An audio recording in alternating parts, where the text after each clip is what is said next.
All right, let's go. 5 key on the home row. 5 on the number pad. Up, up, down, down, left, right. Hey, okay, what's happening here? Well, letterboxing, look at that, boom, boom, boom. Okay, so what we're seeing right here is a red region for where tiles can never exist, the void areas. We're rendering those void areas. Let's get into the code. Shader source fragment number 5, we have a variable in the main function called uVoid for whether or not we're in a void room.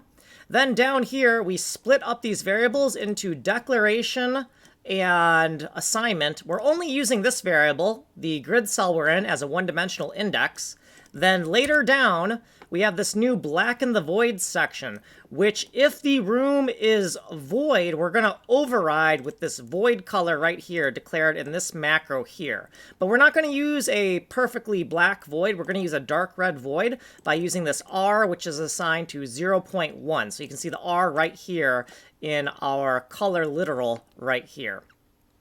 If we're not in a void room, then this value is going to remain untouched right here. Here's what we did previously. Here's a whole bunch of footnotes. And then here's what we did in this video. If you want more detail as to what we did, you can go to this playlist. They're all the same playlist, just different depths. Here's the source code. Email me here. Video 190, Void Room Render. Like and subscribe.